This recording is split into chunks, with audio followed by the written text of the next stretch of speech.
Hey y'all, hey. Good morning. Good morning. Happy Monday. Happy Monday to y'all. Y'all know, let me sit up straight. Sit up straight. Hold on, let me adjust myself. Hey Rhonda girl, I'm trying to sit up straight. Just trying to get this camera so I can sit up straight and stop always leaning forward like I got somewhere to go. I just want to sit up straight and let the breath flow through me free and easy. Hey Sharita. Hey, do y'all want to do something with me today? This is what I was thinking about, because I don't know, I was just feeling it, y'all. So maybe I was thinking about this because I've done over the past few days, I've been doing a lot of workshops. And one thing that I've been doing, I've been trying to do in my workshop is take people to a place of attunement and trying to get people to come back to themselves. Hey, Latasha. So in this process, I was thinking that I would share with you all what I've been doing, not just with people that I've been speaking to for workshops or presentations, but also with my clients. So let's do that today, okay? And what I titled this, like, let's go visit our grandmommas. And I'll tell y'all why. I'll tell y'all why it's important to go visit your grandmama. So y'all, you can have your eyes open or closed, but the first thing that I want us to remember and consider, we need to consider, and I say this to y'all all the time, consider the impact of our decisions on 7 generations to come, right? So in our bodies, we hold, inside of us, we hold the stories of 7 generations before us. And how we live, think, and behave affects 7 generations ahead. So all your great grandbabies, right? And what you heal today, what we heal today, we're also healing backwards, forwards, and horizontally, right? Horizontally affecting our ancestors, our children, our children's children's children, our immediate family circle, right? Our tribe and our community. So this invitation to you all today to let's go visit our grandmamas, and we're going to do it this way, okay? Let me tell y'all how we're going to do it. I wrote this down, and I did this with a group in one of my workshops this weekend. You're welcome to close your eyes and just keep your eyes open through this. I want you to hear my words, and usually I say close your eyes so that you can see. But then also I want to invite you all to experience this this in a way that allows you to completely be with you and be with your grandma. You all know that all of mostly everything comes in first through our senses. So our traumas, our joys, our excitement, our stress, it comes in through our 5 senses, right? So those 5 senses, being able to get in touch with those can connect us to individuals. So some of you may think about your nose and how you can smell a certain smell and it takes you back to a certain place, y'all. I know for me, like certain smells like peach cobbler, that takes me to my grandma, right? So certain smells can take you, or maybe a certain thing you see, but especially the smells, you all, because did you all know that our olfactory nerves are our shortest nerves? So that's why it seems like a smell can hit you so hard. Or a smell could take you to a place, like if you had a certain smell, like some people will say, I know I've worked with clients that have been in the military, and certain smells are triggering for them in a very negative way. Like even the smell of flesh, y'all, and I'll move away from that because I'm not trying to activate or trigger anyone. But just think about, there's certain smells that can take you to a place. But I want you all to feel and think about this, right? This invitation to go visit our grandmamas. All right. So everybody, if you're comfortable closing your eyes, go ahead and close your eyes. And I want to just share these words with you. So as mammals, because we're all mammals, we are all really birthed from our grandmother's womb, from her womb, right? And when your mom was in utero, you were an egg with her. Isn't that good? While incubated in grandmama's womb, right?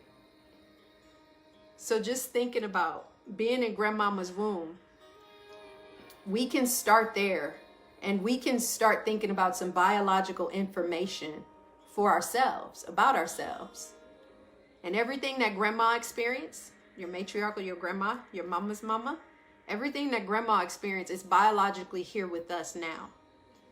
And even if we had contact with her or not, y'all, what your grandma experienced is biologically present with you. Okay? So y'all, think about that. And I want you to close your eyes, because I've done this a few times in my life, especially when I think about my grandma. In your mind, I want you to start off with thinking about, what was your grandma's life story? Your mama's mama. What was her life story? What was the context? What things influenced her, right? So y'all, I'll be quiet just so you can sit and think about that for a second. It's biological information for you.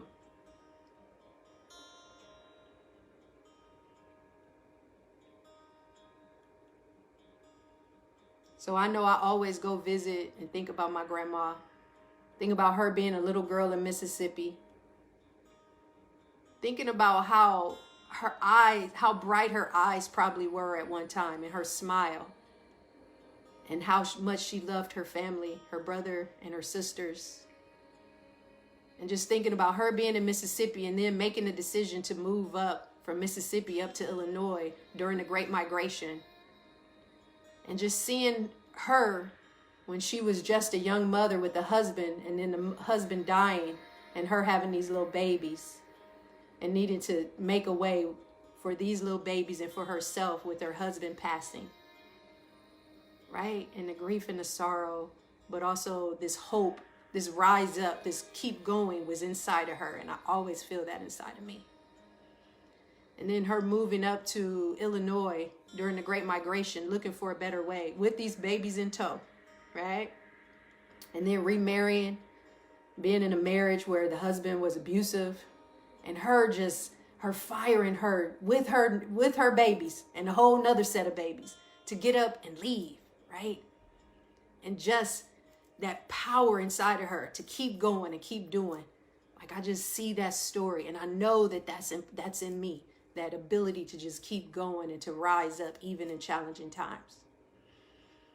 So y'all, so just stay with that, right? Stay with that and your grandma's story, what things influenced her, and allow it to give you some biological information to understand who you are, and then do this generational remembering.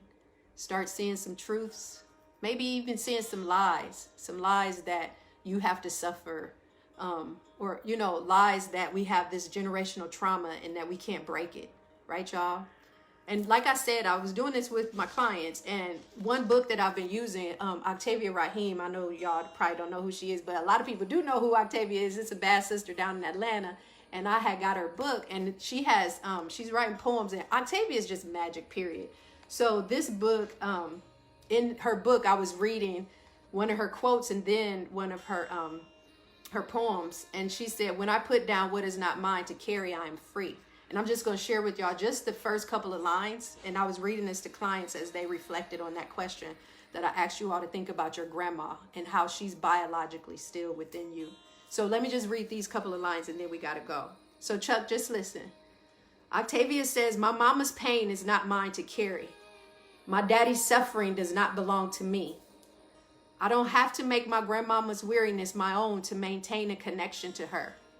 I don't have to drink from the same cup of sorrow as my granddaddy to feel like we have something in common. When I put down what is not mine to carry, I am free." So then she goes on to list all these things that she's free from. Free to call in peace with each breath. Free to drink deeply of the sweet nectar of life. Free to be at home wherever I am. Free to restore wholeness. So she just goes on, and she says, "My ancestors were more than pain and suffering, and so am I." So you all, that invitation for you today to go visit Grandmama. I guarantee you, if your grandmama, and most grandmamas are some like just forces of power, I guarantee you there's some beautiful gems that you'll be able to see if you just go take a visit. All right, chap, you gonna do that? All right, Chuck. Isn't that beautiful, Chuck? You got to order Octavia's book, or I'll just share with you, Chuck. You know we be sharing stuff. So y'all have a good old Monday, and I hope you sit quiet, close your eyes, and go visit your grandmama and get to listen to thoughts about her. What was her story? What was the context? All right, y'all? Right, brother? Peace to y'all.